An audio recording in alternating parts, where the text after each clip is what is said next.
Welcome to the Putback here on SNY.TV. I'm Ian Begley, SNY NBA insider and host of the show. We're going to be here for the next 30, 40 minutes talking Knicks, what happened in the postseason, what lies ahead. I have two great guests with me. Got James Edwards III, Knick beat writer for The Athletic, also national NBA reporter. And I've got my friend of yours, CP The Fanchise, Knicks Fan TV.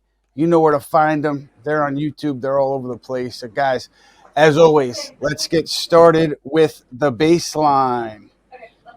Knicks losing in 6 games to the Pacers. First conference finals appearance for them in 25 years. A lineup change in the middle of the series. And they could not get back to New York for a Game 7. CP, when you look at the series, what was the ultimate downfall for the Knicks? I would have to start at game 1, fellas. I mean, to have a 14-point lead in crunch time, a 9-point lead with less than a minute to go. And game 1, to me, is always important in these series, especially when you get closer to teams that are on your level. On the margins is where this thing can be won or lost. And to lose that game in game 1, I didn't think the Knicks were able to overcome that. Seems like there was a carryover into game 2, another winnable game, and they lost that one as well. So to come out and lose your first 2 games at home, you are on a steep uphill climb against a relentless Pacer team. And then secondly, it's game 1 and game 2 were all part of a theme of self-inflicting wounds for this Knicks team. To lose the points off of turnovers the points off of turnover statistic by 80 points in this series, there was just far too many mistakes by this Knicks team to a Pacer team that was second in the NBA in the playoffs, only to the OKC Thunder in terms of capitalizing on that. So there was just a lot left on the bone for the Knicks, and it was unfortunate that they lost in 6. James, outside of game 1 with CP, great point. I mean, the series would have been totally different. So outside of game 1, the rest of it, what did you see as the biggest detriment for New York? I think it's kind of been the microcosm of their whole season, which is the Knicks couldn't put together multiple near perfect games in a row, right? Like, I think you look at this team, there would be instances where we look at them like, man, they really can defend at a high level. When it happens, it's beautiful. They can get the ball moving. They can play fast. When they do it, it's beautiful. But they just struggle to always do it 2 times in a row. And in a series like this, against a team like this, you have to be able to string together a little bit more consistency. And I think we saw in Game 6, the defense was nowhere near as good as Game 5. The turnovers continued. The offense wasn't as good.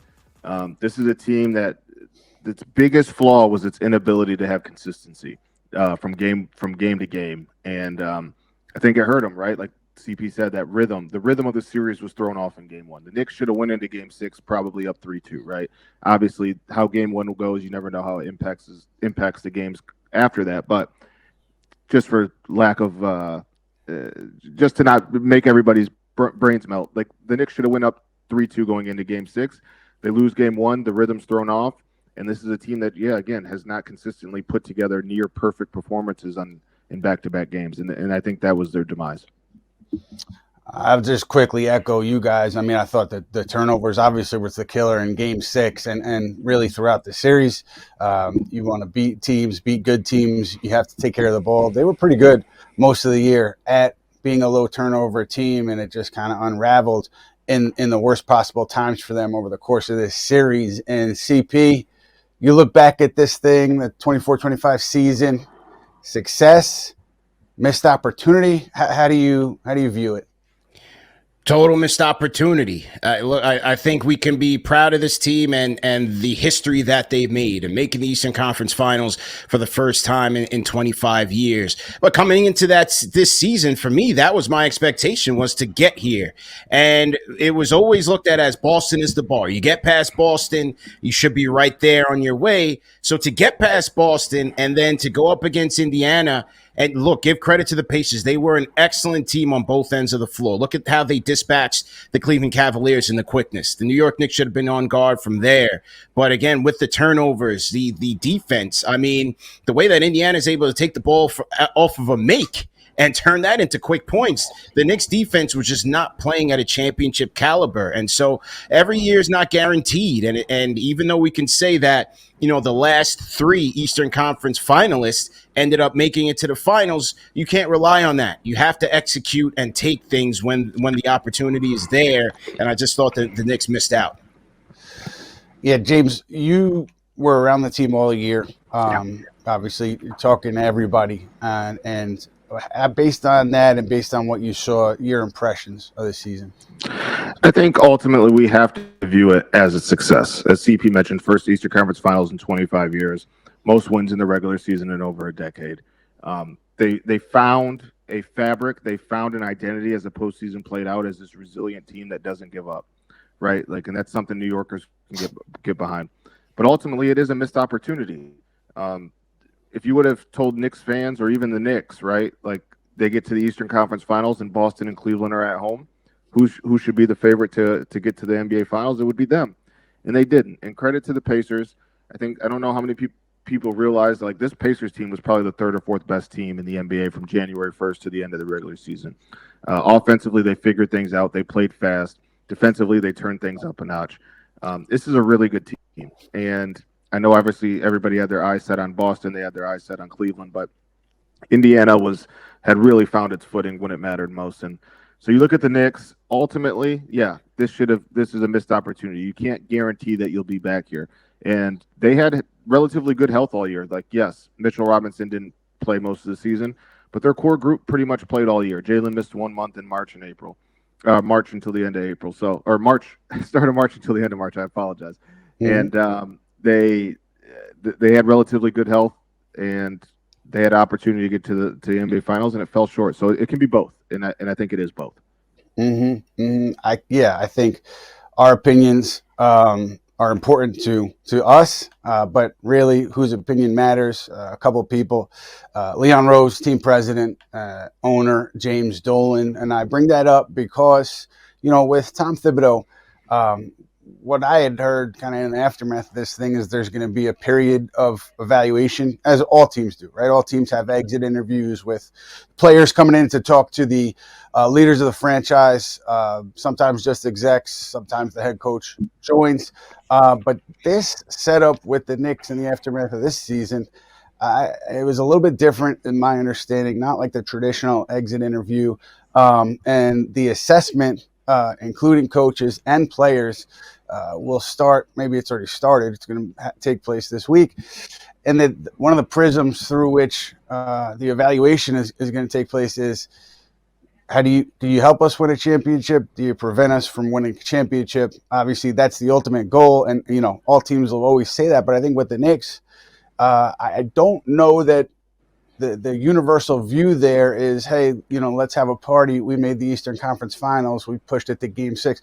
I think that there is in important quarters of the organization, there's a disappointment and an urge to get to the finals and win a championship. So that's how kind of they're viewing this post-mortem here with this club. And look, Tom Thibodeau, from a 30,000-foot view, obviously he deserves to be back. Coached the team to an ECF. They haven't been there in 25 years. He's also got an extension with, I think, $30+ million guaranteed on it. That's right there on the table. So everything kind of points to Thibodeau being back. But given this evaluation period, to me, it's a question mark until we hear otherwise. And CP, Tom Thibodeau's performance against Indiana, what did you see? How would you rate it? Mixed bag. I would say probably out of 10, I would say a 7. From the hesitancy to go deeper into the bench when you're going up against an Indiana team that is going to be relentless in utilizing their bench to keep up their energy and keep up their pace. The hesitancy to insert Mitchell Robinson in closing minutes when he is unquestionably your best front court defender, and Mitchell Robinson having an outstanding game in Game 6. To not close out that game in Game 6, I thought that was a misstep there by Tom Thibodeau. I thought Rick Carlisle did a great job of exposing a lot of the Knicks' weaknesses in terms of their lack of ball handlers, and their lack of ball movement and player movement. And, the constant missteps by this Knicks team, especially with their transition defense, whether it was off of a live rebound or a make that we saw all year long, was never improved on, was never fixed. So some of those lack of adjustments, I think you can attribute to Tibbs. Now, he wasn't the guy out there that was turning the ball over left, right, and center every single game. So the players certainly bear some of that responsibility as well. I think that you're right, Ian, as they should. Everybody should be evaluated. All options should be on the table here. And I think the Knicks could really go out there, or should really go out there, if they're going to bring Tibbs back, find an offensive coordinator. Find an assistant coach that he can truly consult with, rather than funneling all of the power and all the decision-making to him. They need somebody in there that can help keep this offense moving, especially with Brunson and Towns as your two-headed all-star monster. You look at teams like, Memphis made that type of investment, although it didn't work out for them. I think this is a situation here that the Knicks have to strongly consider. Chris Quinn is out there. He's front runner for the Phoenix Suns job. Is he a guy, coming from that Spoelstra tree? Is he a guy that maybe the Knicks can push a big bag to? And maybe bring back Johnny Bryant. But I don't think the Knicks should go back into next season, if Tom Thibodeau is the head coach, without considering strongly bringing in an offensive coordinator. One quick note there before we get to James. He's got his own tree, and he's got people that he trusts and wants around him. And I think, if you're outside that tree, if it's up to him, you're out. You're not going to be brought in. But maybe it's a situation where the Knicks say, hey, you have to shake up your bench. But I think if it's up to Tom Thibodeau, I would assume that bench stays the same. So it'll be interesting to see how it plays out. James, your read on the coach and the temperature there. Let's just start there. Yeah, I think Leon Rose wants him back. Jalen Brunson, even what else is he supposed to say publicly? I think even if you asked him privately, he very much wants Tom Thibodeau back. So he has support. And I think the wild card here, obviously, is the owner. And what does he want to do? And what does he view as acceptable and not acceptable? I think ultimately we get so caught up as NBA fans, as analyzers of the game, in instant gratification. But kind of the Knicks are on this trajectory in which was similar in Denver. And I wish there were more teams like that, where it's like each year you make progress. You get closer and closer to the ultimate goal, and then eventually you get there. And to do that, you need time. You need a leash. It's not like the Knicks have taken steps back under Tibbs. They've only gotten better. They've only progressed. I obviously understand that there are people, and rightfully so, maybe want to see more 5-out on offense, right? Maybe a way to stagger Jalen and Cat sooner than they did, so you don't have two defenders with limitations on the floor in the most throughout a game, right? But ultimately, players are buying in. The organization, the program is going forward. They're winning more the next year than they did the previous year. And I think that's just hard to move on from. I think Tibbs, and credit to him, I thought he experimented during the postseason. We saw Mikal Bridges leading the offense when Jalen Brunson sat. We didn't see that a ton during the regular season. He went to Landry Shamet and DeLon Wright, and it worked, and it helped the Knicks stay competitive in the Eastern Conference Finals. He inserted Mitch into the starting lineup. He took chances, he took gambles, whether it was too late or not. That's up for people to decide. But he did take risks that helped the team move forward. And I think in totality, for the most part, these players like playing for him. They see the progress they're making every single year, and I think it's hard to move on from that. Personally, I think Tibbs deserves to come back. Yeah, I mean, to me, logically, he comes back, but I'm where I am is until we hear otherwise. It's wait and see, and I truly think that it is an evaluation period now for Thibodeau, including everybody else. And let's get to the stars, right? Because we talk about the head coach a lot, but the stars. To me, Game 6, you didn't get enough Jalen Brunson. From Brunson, you didn't get enough from Towns. And when your two best players don't deliver in those big games, it's going to be hard to win. So we could go through the rest of the roster. We could go through the in-game strategy, go through what Indiana did to force the issue. But if you're not going to get what Jalen Brunson has with the level that he's established for himself. If he's not going to play at that level, same thing for Towns. It's going to be difficult to win if both of those guys are not going to do it. CP, what are your thoughts just in terms of what we saw in the postseason from those guys? Yeah, I thought from Jalen Brunson, outside of maybe game 6 and a few games here and there, I thought he was outstanding in this postseason. I mean, you look at the game 6 win, that buzzer beater against the Pistons on a Sore Thompson, or that game winner rather. Some of the crunch time performances against the Celtics, game 6 against the Celtics as well. He was strong, and look at the adversity that he came up against in terms of the variety of strong winged type defenders that he had to score against every single series. In game 6, unfortunately, against Indiana, I got to give Andrew Nebhard and Neesmith, those guys, a lot of credit because they harassed him relentlessly in that game, 94 feet every single time, whether he was on ball or off ball, just staying physical with him. And look, those 19 points that he scored in game 6 surely was not enough from Jalen Brunson to help get the Knicks to win. Also, defensively, I thought Rick Carlisle did a great job of forcing Jalen Brunson to make decisions, and it did not work out so well. And that was part of the issue. The big question that remains for the Knicks is whether it's Brunson or Towns, can you win with your two best players being your two weakest defenders on the team? How do they do that? Is it staggering those guys more earlier, as you said, Ian? Because it seemed like when they did stagger those guys, both had opportunities to lift this team up. But ultimately, it just wasn't there. And for Karl Anthony Towns as well, offensively, he just was not there. And then defensively, the Siakam assignment was very tough for him. The transition defense also suffered a lot with Towns on the floor. And so while we can definitely say that Karl Anthony Towns, he did have strong games for the Knicks, especially on the offensive side, I think when you look at the two-way performance, neither one of them were relatively strong. And for James, we spent a lot of time around Karl.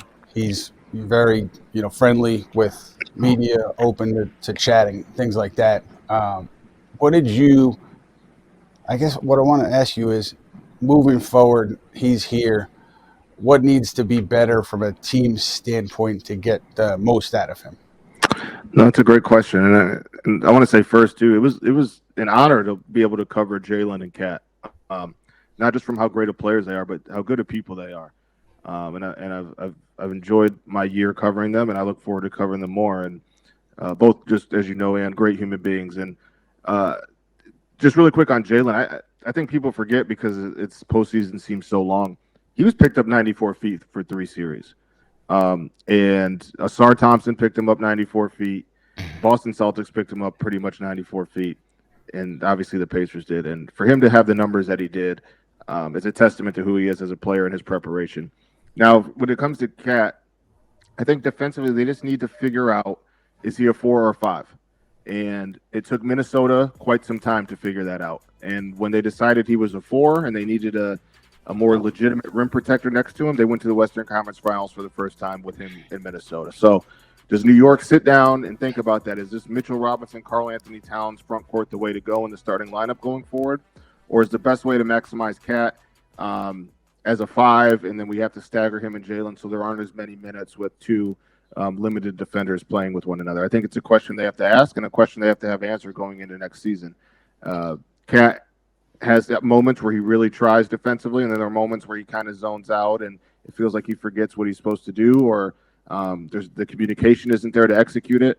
I wouldn't say it's always for lack of effort. I think at times you wonder if they're all on the same page on what's supposed to happen. But that is the question: is Kat a 4 or 5 defensively? And if he's a 4 defensively, does that hurt what he can be on offense for this team?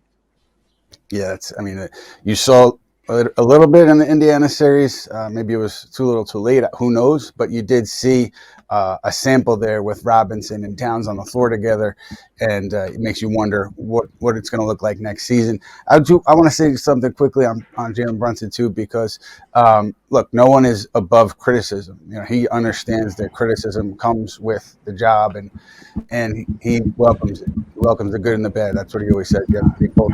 I think that I've seen some fans just question whether the Knicks can win with Brunson or might be a championship level team with Brunson. And respectfully, you haven't paid enough attention over the last few years. If that's your take, if your take is we got to get off of Jalen Brunson because he can't help us win a championship, the guy does everything that he can to be at his best for the organization, and he's a leader, and he has winning habits. And so, I'm not going to claim that I know him really well, but I do know, just being around, he's got the right habits to lead and to give you his all to try to win a championship. That's his goal. And so the idea that you move on from him because he's not a guy that's going to help you win, it doesn't make any sense to me.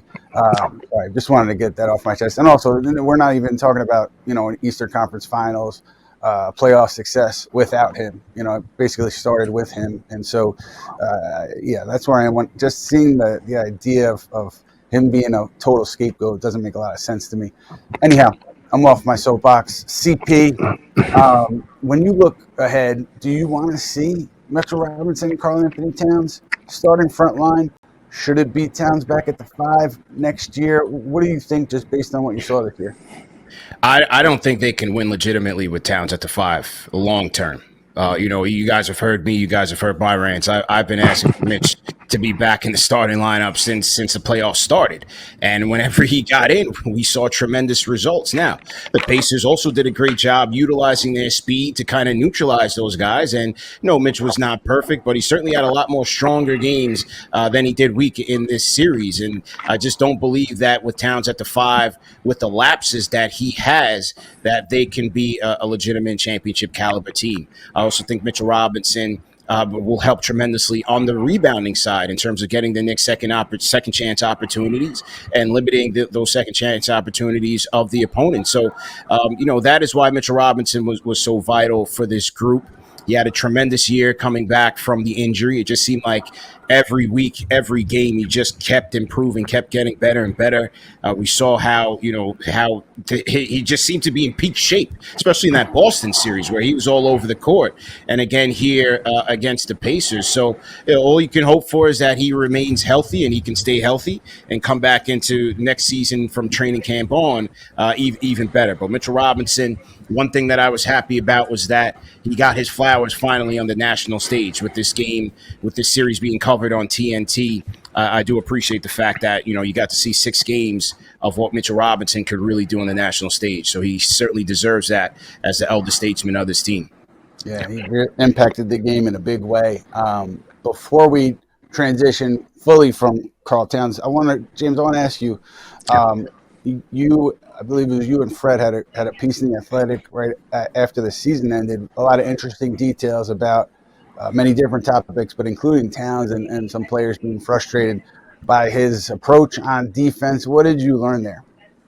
Yeah, and I don't think it was much of a secret. I think if you watched the Knicks throughout the season, you would see players talking to Cat, forcefully kind of hand animations like "get up" or "where are you supposed to be."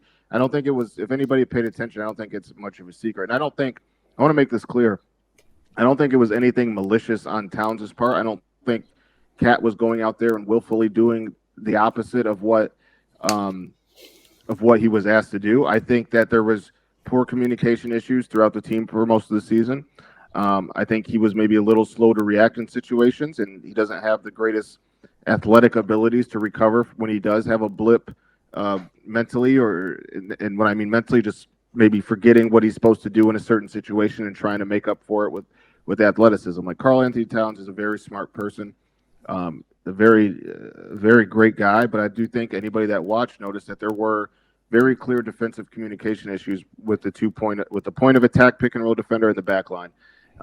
And you could see it. I mean, there was even a play in Game 6 where DeLon switched onto the rolling big man for the Pacers, and Cat was in drop, and Tyrese steps into a wide open 3, and you can see DeLon kind of throw his hands up like something was supposed to happen there that didn't. So I think that's just the biggest thing is like, it's not that he didn't take defense seriously. I saw some people improperly aggregate that. That's not what we had in our story. It's that he was understanding of the importance of everybody being on a string and doing it as one in these moments, in these winner go home moments. Much different. And I think that there are issues there that they have to figure out. Can you win with Carl as your back line of defense, or do you need to get another center next to him, and how does that impact his offensive ability? And Ian, similarly, just to add to that, I'll give you another example. And again, this is not to pile on Towns. He had a great season for the Knicks, but just to have open and honest conversations in terms of how he fits here defensively. I'll give you another example when they were in Golden State facing the Warriors, and again another winnable game. I had a fan call in, my guy. Shout out to Eugene from the Bay Area. He's sitting right behind the Knicks bench. And he called. There was a sequence there in that game where Towns in the drop gives up 2 back-to-back threes to Stephen Curry. And he told me how the Knicks bench and the players are imploring Towns, get up more on the level. And he's sitting there in the drop. So those are some of the frustrating things that it's not surprising, because those of us who have watched Karl-Anthony Towns throughout his career, those defensive lapses have followed him here. And on top of that, the fouling, lack of discipline. That's been who he is. And so those are some of the things that are frustrating, and hopefully you can only hope that from here on out he can improve, but that's who he's been for most of his career. And that's the thing. Like, it's not like the Knicks didn't know this when they traded for him. And look, there's plenty of tape of Karl Towns playing where you can assess his strengths and weaknesses. So the Knicks knew this. And I think, to me, you're going to trade for that guy. You have to also try to cover up the weaker parts of his game, and at times they did, but I guess they didn't do it enough. But I want to say too, I mean, look, Carl saved the season, Game 3, that fourth quarter performance. We might be talking about a sweep. We might have had this episode, many days ago, if Towns doesn't come out and play that brilliantly on offense. So there's no questioning his talent on that end, and he could be a huge weapon for this group. And I do think he's a part of what could be, a very successful core, and we'll see how it plays out. But then the idea also of Mikal Bridges, that was the other big acquisition, right, in the offseason. And Bridges, again, talking about not losing sight, you can't lose sight of the way he played in the Detroit series and in the Boston series, just making big plays and big spots, shots, defensive stops, just playing really well. And then I didn't think he had a great series against the Pacers. And I guess I want to start, James, with you. What did you think about his Pacers series, and what do you think about going forward with him? Yeah, I didn't think that he had necessarily the level of physicality consistently at the point of attack that he needed to have. Yes, he did pick up Halliburton full court. Do I think it was as impactful as the way Nesmith and Nembhard picked up Brunson at full court? I do not. They were in Brunson's shirt. They were making him go east and west. That wasn't necessarily the case with Mikal and Halliburton. I'll say this. I actually have a piece coming out tomorrow on kind of the dilemma the Knicks face with Mikal Bridges this summer. And obviously, I think in Mikal's favor in terms of getting that extension, the Knicks gave up a lot for him. And I think it would be bad optics if they decided that he's not worth the extension or anything of that nature. Now, what I will say, I think there's one kind of conversation piece that hasn't been talked about, and I got this in the column. What does Mikal want to be here? He's a guy whose role has changed here in New York, right? He was the point of attack defender. Nobody in modern NBA history got hit with more screens per game than he did. Does he like that role? He was the third or fourth option on most nights offensively, but he kind of faced the scrutiny of a star player. Does he like that? I would imagine that's not a great situation to be in. Obviously, we've talked ad nauseum about he was the first one to kind of publicly say anything about the minutes. That's something to monitor. He's the one guy, too, that's not of the core group that's not a CA, that's not represented by CAA. So the Knicks have an interesting situation, right, where they can offer Mikal 4 years, $156 million. It would seem like that feels like that's the plan. Unless they go big fish hunting and they use that contract to do that. But if you're Mikal, do you also look, I'm the shooting guard version of OG. He makes $212 million. Do I go into the open market next year and try to get that? So I think there's a bit of a dilemma here. We know the starting group didn't work together. The core group didn't work together. They got worse as the season went on. I think there's questions the Knicks really have to ask, and I think there's a question Mikal needs to ask, like, do I enjoy my Knicks experience, and is it benefiting me? And I think you bring up a good point that people don't really talk about. And I do think that there was an adjustment period for Bridges, and I think for the whole starting five. But I know that in the postseason, particularly, he really his willingness to do whatever it took to win and his buy-in impressed people internally in a way that maybe it wasn't that to that level in the regular season. So what he did in the playoffs, I think, really stamped him in terms of a player that they would like to have going forward. Again, James, unless they go big fish hunting, and we'll see. CP, I want to ask you your thoughts generally about OG, but also if you just in a hypothetical had to pick McHale or OG moving forward in some kind of trade that brings back a starter, who would you pick? Well, I think if you're trading Mikal Bridges, you may be selling a little bit low at this point. I do believe OG Anunoby would field a much stronger package, whether it's for a bigger fish or for a couple more smaller supporting cast mates. But I thought both those guys had some shining moments throughout this year. OG Anunoby is very strong. You talk about the 40-point game against the Denver Nuggets, his ability to shoot the three. He showed you some shot creation ability, and especially when the Knicks needed it in some of these games throughout the playoffs. And yes, he certainly had his moments of struggle, but I do think he would be the stronger participant in a potential trade, even though I'm not looking to trade him. I hope that the Knicks do not trade him because I think he is very important for this team. And hey, let's give him a lot of credit. Outside of the foot injury, which didn't derail his season by any stretch against the Lakers, OG Anunoby had a healthy season. I mean, he played through the whole playoffs. He played majority of the regular season. He had a good year overall. Mikal Bridges, I thought James had some great points there just in terms of the adjustment to the role that he had to play here. And does he want that role going forward? You could ask a legitimate question whether or not Mikal Bridges is a true starting two guard with this team and with this core.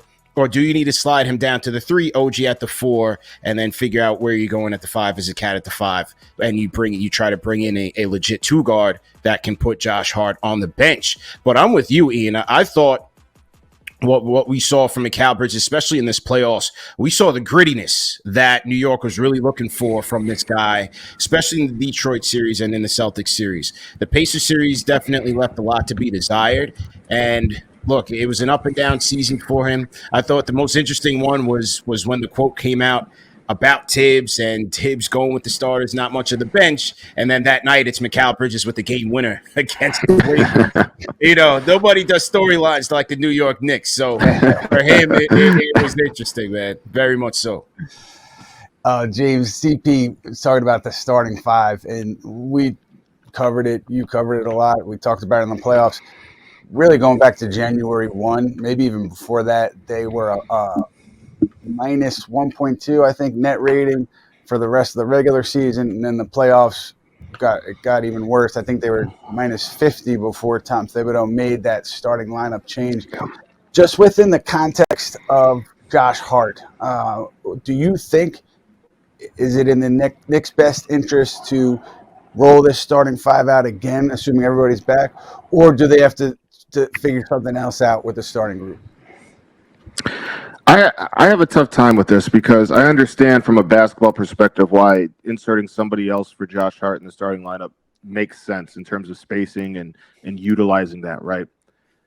But I also think that there is value in having somebody who's willing to be low maintenance and having somebody who's willing to push the pace and having somebody who's willing to do the dirty work, right?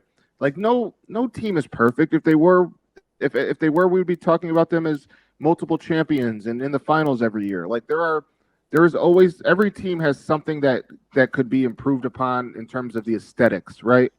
But Josh Hart provides something that very few people on this roster and in the NBA, quite frankly, provide. And the dude plays his ass off every single night. Up until lately, he was shooting the 3-ball well in the postseason. He was willing to take them in the postseason. I think people forget that this is a guy that was dealing with knee stuff back at the All-Star break. He got basically a cut above his eye. His eye was swollen, and then he dislocated his finger. So this is a guy that's been playing through a lot of stuff. And it's not just like stuff that just popped up. The knee thing has been has happened for a while. And if people remember, he missed a few games right outside of the break. So he clearly, it feels like something took place during the break if he had to miss some games right out of it. So this is a guy to me that I understand why Tibbs rides with him, man. Like, it's hard to get guys like that who are willing to put in that type of effort every single night. And of course, every player has its flaws. But I think there's a way to get to the next level with Josh Hart in the starting lineup, but you'd have to work around some stuff around him. And I don't know if some people see that worth it, but I find value in those type of guys.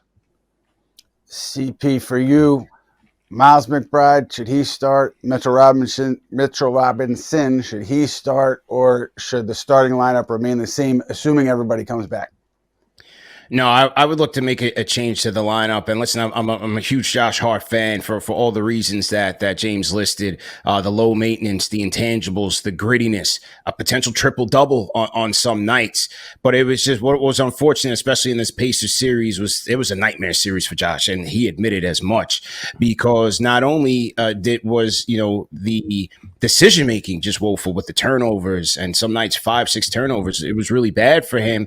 Also, his defense suffered a lot, especially in that game one, critical moment in game one, where he lets up a backdoor cut to Andrew Nebhard, who was able to score there. That almost sealed the game for the Pacers in that Knicks collapse. And then while the three-point shot was not there, where he excels is in transition, as James said. But even then, the decision-making was not there. The confidence was not there.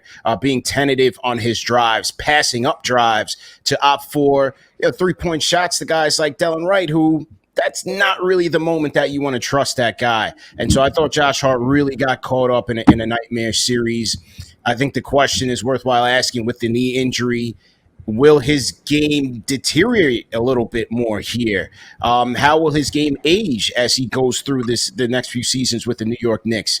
It might be worth their while to have him come off the bench and be that bench spark, and seriously consider either Miles McBride for the spacing or Mitchell Robinson for the defense to get back into it. But I thought both of those guys should have gotten way more minutes in this series to try to help close things out for the Knicks.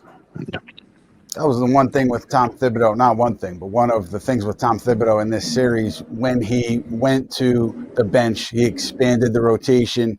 I asked him about it after Game 6. I said, what was it about that moment that you chose to do it? He actually pushed back and said he didn't expand the rotation.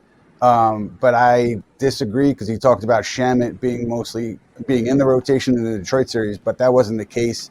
Shamet was in there for game one. I don't think he got a bunch of minutes after that. So there was an expansion there, and there was, in doing that, kind of leaves you open to question, well, should you have done this earlier? Should you have had these guys playing in the regular season to where there's some more familiarity? And I wonder if that's a shift that we see next year. But look, we'll see what happens. We'll see how it shakes out. I do think there's logic to running it back, but there's also, moves on the margins or more significant moves that could take place, should take place if they want to get to that next level. And we're going to get into that, because now we're going to a segment called What We Learned. What We Learned, presented by Binghamton University. Binghamton University was named the top school in the SUNY system, according to recent rankings from the Wall Street Journal and Forbes. Visit binghamton.edu for more. And James, based on what you learned over the course of this year, what specifically do the Knicks need to address, need to add in terms of the free agency or a trade in order to get to that next level? The one thing to me that I thought was a constant throughout the season, and I think it really showed itself in this Pacers series, the most elite teams in this league, and the Pacers now entering that conversation, but are kind of the one team excluded from this, multiple shot creators. And I think I thought that was a roster flaw all season. And I thought that was a roster flaw in this playoffs, where you're watching Jalen Brunson get pressed 94 feet, and there's really nobody else when you look around, somebody else that can consistently create shots for themselves and others. I think that is something that needs to be added, whether it's a bigger guard that has some dribble penetration creation. or a bigger point guard that can play next to him as well. Like, I think that is very important. Just being able to help get the ball moving a little bit more, helping him play off ball a little bit more, being able to reserve him and not have him take a beating throughout the course of a game. Like, you look at the Oklahoma City Thunder, multiple guys that can create their own shot. You look at the Boston Celtics, multiple guys that can create for themselves and others. The Cleveland Cavaliers, that was their backcourt. That was what made them special, the ability to have Darius Garland and Donovan Mitchell, and then even Ty Jerome being able to come in and make stuff for themselves and others. Like, I think this Knicks team needs to find a way to do that. Deuce McBride is a guy, he's not getting into the paint often. He's shooting a lot of jump shots. Mikal Bridges, not a guy getting into the paint often, shooting a lot of mid-range jump shots. Josh Hart teams sag off of him. I think this team needs to get another playmaker, ball handler, creator to help supplement Jalen Brunson.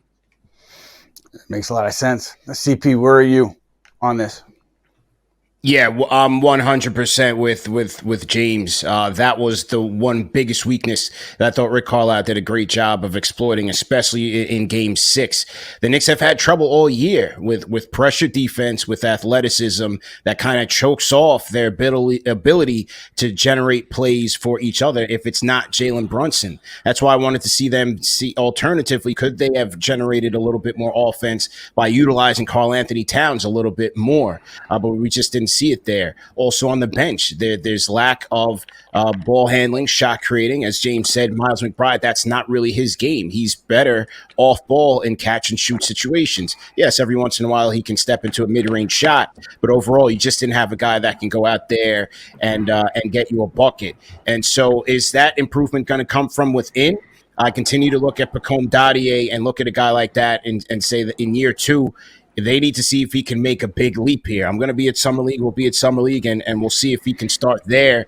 But his ability and at the wing, both defensively and offensively from a shot creation standpoint, is he a type of guy that can get them there?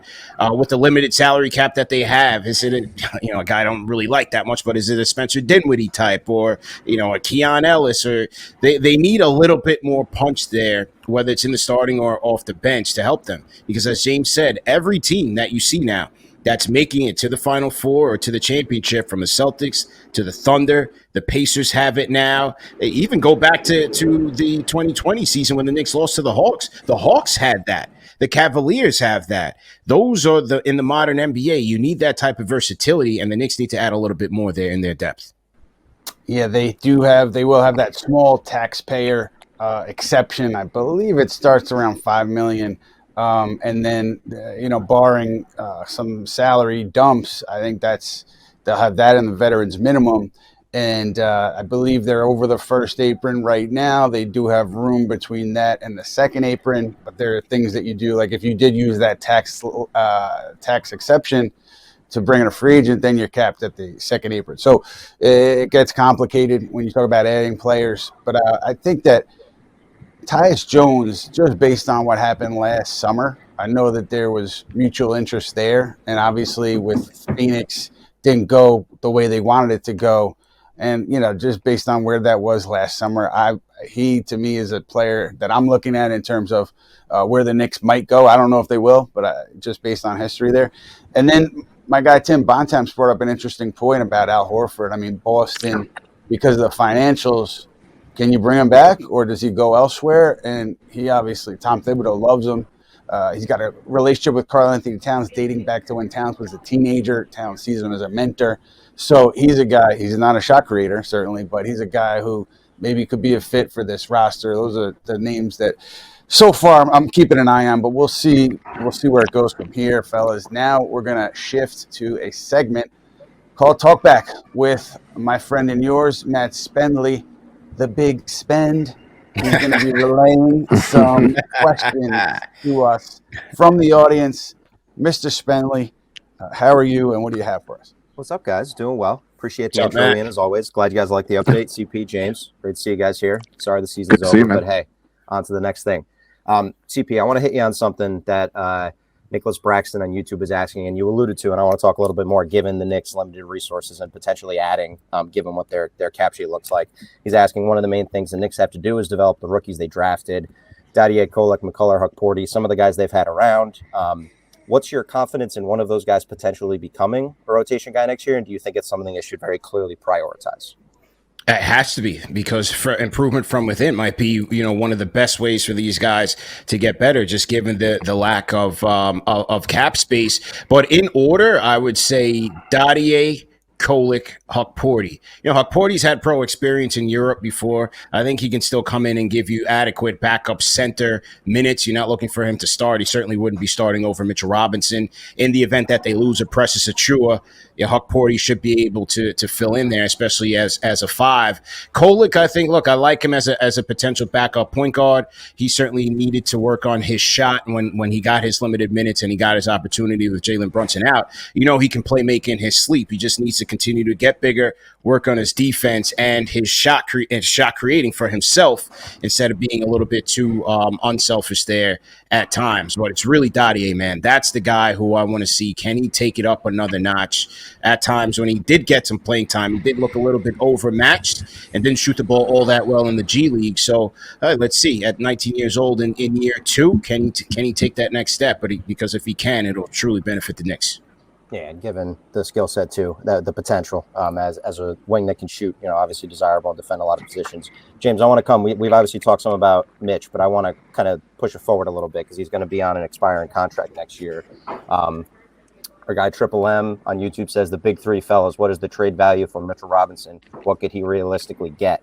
So listen, we know his contract going to make about $13 million next year on an expiring deal. His future with the Knicks, I don't know exactly what sort of trade asset he would be, but what do you think about his future and then his value on the trade market? Now, I'm glad I got posed this question because there was the period during the deadline where I think people read our reports, and I know, Ian, you talked about it. I wrote it a bunch, like the Knicks not being willing to move Mitchell Robinson if the situation presented itself. And it had nothing to do with Mitchell Robinson, the player. I think that needs to be made clear. It's nobody was moving Mitchell Robinson because they didn't think he could do what he did in this postseason. It's the lack of availability. He's been hurt. Can they count on him to continue to be available? That was it. And you saw from the time he came back, he was healthy and he was thriving. And the sense I've gotten from kind of around the organization, I think a lot of people were taken aback and surprised by how great Mitch looked. I think that it very much could maybe change their thinking this offseason in terms of proceeding with him going forward. And talking to some people around the league, I do think there are people who are still kind of dubious of him being able to stay healthy. But if you're the Knicks, I would take him into his final year, have it play it out. If he stays healthy, that's great. Maybe you depending on where you are at next year's deadline, see what happens there. But I think Mitch has done enough that they were rethinking what they can do with him going into next year. And if you would ask me this question at the deadline, I would put pretty good money on Mitch not being back. Now I feel pretty good about the possibility of him being back and playing a pivotal role. Sure. And I know we talked, Ian was reporting and James as well about how the Knicks approached the trade deadline and how they kind of were banking on Mitch potentially returning. And that was part of their reasoning for not acquiring a center. Ian, I want to ask you, moving forward for Mitch, obviously, the Knicks were awarded as, the top, sports medicine team in the league. They were, lauded for their ability to keep OG healthy, which we discussed. Do you think there's any confidence within the team about a guy like Mitch that's been super, injury prone in the past, that's something that they could help him with moving forward on the last year of his deal? It's a great question. Honestly, if I'm guessing, because I haven't asked that question of anybody, if I'm guessing, probably no. I don't know how you could say, hey, we have this great performance team. This is going to prevent a player who has an injury history from potential future injuries. I don't know. Maybe it does factor in. I haven't asked again, but the idea that Robinson is on an expiring deal, Miles McBride on a very team-friendly contract, I think when you're talking about any kind of trades, bringing back something, rotation player, and you have to send out money, teams are going to be asking about certainly Miles McBride and probably Mitchell Robinson. So if you are of the mind you want to see the Knicks make a trade, it's going to be one of those guys involved in the package. So I think that's worth thinking about as we get further into this offseason. Sure. All right. Big decisions to come. CP, last one for you here. Our guy Joel O'Neill on YouTube says the Pacers ran it back last year. I think we should do the same. as far as we went last year. It takes time to get used to each other. So I'm curious, big picture, the Knicks also kind of built this team. The kind of conversation topic was to beat the Celtics. Yeah. Now, if you run the team back, obviously the Pacers are the team that they've now lost to in the playoffs the past 2 years. So as you're thinking about a big macro level running it back picture, just curious, as it's a team that the Pacers have been together a while, the Knicks building continuity, how you would feel that they should kind of view it moving forward.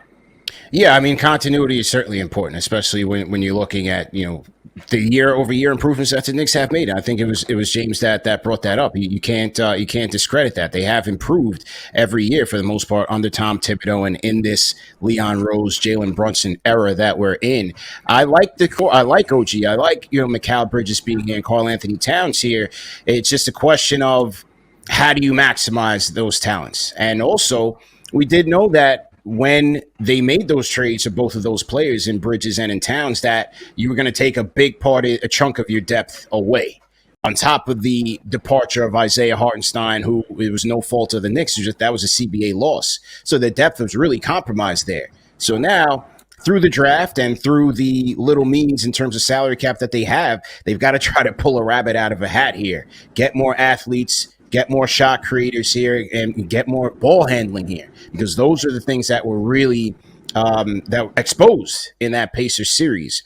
So the one thing about the Pacers in terms of running it back, they ran it back with the same versatility and athleticism that they had, which was really good, as James said, in terms of team building and where you're going now. Look at the two teams in the NBA Finals, almost built the same way in certain respects.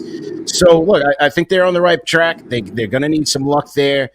Making big splash trades that's going to subtract from the depth that you already don't have, I don't think that's the prudent move for the Knicks. This, to me, is going to be more around the edges and the margins in terms of how they get back to this point and beyond. Yeah, and we'll see how it plays out, because obviously the East will be open again next year. So we'll see if we're in the same position a year from now, depending on how it goes. So, all right, that's what I got, boys. Ian. Thank you, Matthew. CP, that's a great segue. Talking about big trades, we're going to segue to stargazing, the segment where in the past it's been what free agents are the Knicks going to go after, who are they going to trade for. Now the roster, it could be pretty much set, but there are names out there, starting with Giannis Antetokounmpo, that could be available via trade. And look, with the Giannis situation, I'll just say quickly, to me, the only way the Knicks would have a shot if they wanted to get involved, and I think if he asked for a trade, they would want to at least know what Milwaukee was looking for. The only way it works is if Giannis says, I really want to go to the Knicks, Milwaukee works with him, because outside of that scenario, there's teams that could really surpass the Knicks trade package. So that's kind of my quick thought on Giannis and James. Just where are you on Giannis in terms of like that kind of a seismic trade for this group? No, I think you make a great point. And I think it's very difficult to do it. Listen, I think if they can add Giannis, they will. I don't see how that happens without a third or fourth team involved. They just don't have the draft capital. They lost the rest of what they had basically in the Mikal trade. And I think there's a point where Milwaukee puts their foot down, like, okay, like Giannis, like, we'll try to get you where you want to go and we'll make sure we do our best. But we also don't want to be stuck. Like, if we're going to trade you, we're going to rebuild. We need some stuff to be able to kickstart that. I'm not sure the Knicks can offer that up. Ultimately, I think Giannis would check a lot of boxes for the Knicks. We'll talk about playmaking for himself and others. Is there anybody better at that? And then you add defense in the same vein. Like, we're talking about arguably the best player in the world. So that's certainly a situation that I think is far-fetched. And I'm with CP. I'm just not sure that getting rid of two players, maybe three players for even a player of Giannis's caliber makes this team better. Like, the lack of depth, what would likely be the lack of shooting if they went for a move, if they had to trade one of Mikal and OG or both or whatever, right? Like, I think they're kind of stuck in their way. I think the big thing they need to ask themselves, if we make a trade, can we turn one of these players into multiple players, whether two or three, that help us balance out the roster a little more? I think that's kind of where they end up ultimately landing, but it's the Knicks. We've talked about it, and I think we both wouldn't be surprised if they went big fish hunting, so we'll see. Right. And then the other player out there, CP, is Kevin Durant. He should be out there. My read on him still, I think it's unlikely. Even if the Knicks go big fish hunting, maybe they'll talk to Phoenix. But I think ultimately it's unlikely that he lands here. More unlikely than even Giannis Antetokounmpo. And so, but you're of the mind that forget about KD, forget about Giannis. Let's stay the course, basically, right? Am I wrong about that?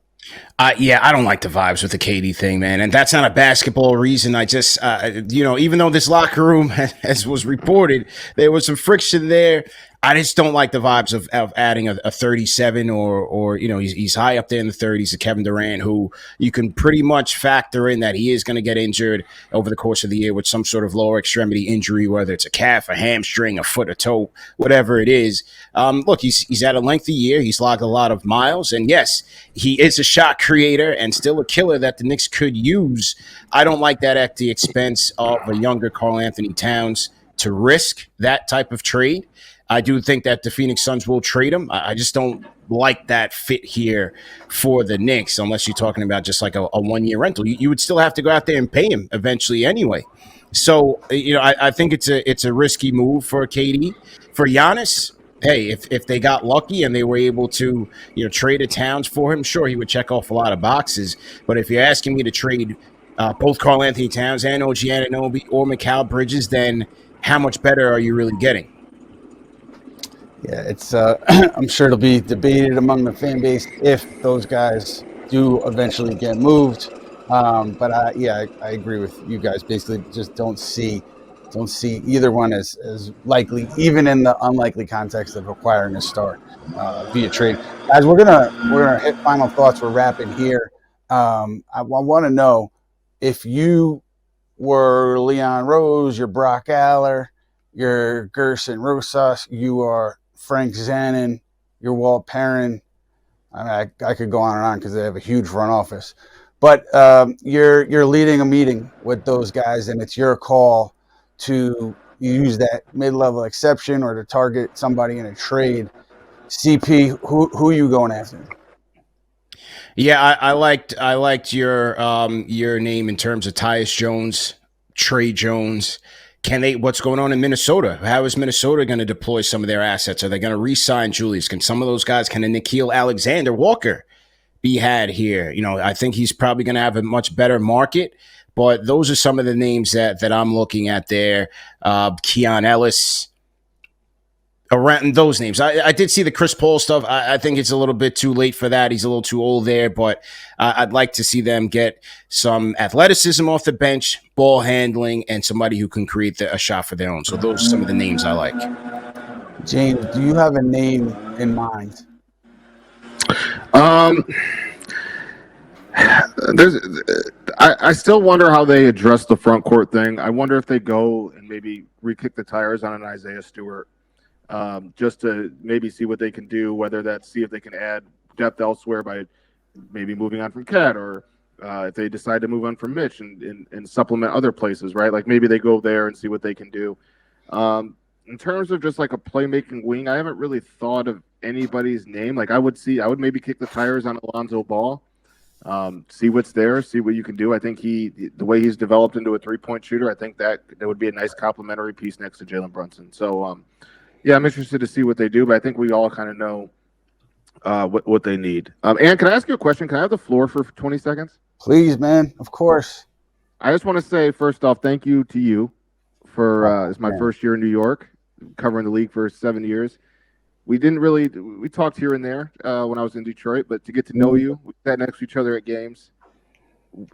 Thank you for welcoming me on the beat and just your friendship. I'm happy to call you a friend. I appreciate appreciate everything about you. And then also CP, being a dean of Knicks Twitter, being one of the first people to reach out and it kind of welcome me into the audience. Like, I really appreciate that. So I just want to say thank you to you guys as I wrap up my first year here in New York. Man, it was tremendous to get to know you, James. There's a seating flow in the media area. And whenever my card was next to James, I was like, all right, this is great. We'll do work, we'll talk hoops, we'll make some jokes, and it'll be a good time. Well, except when I went downstairs and I didn't transcribe. I know you hate me for that, but other than that, I'll just say this quickly.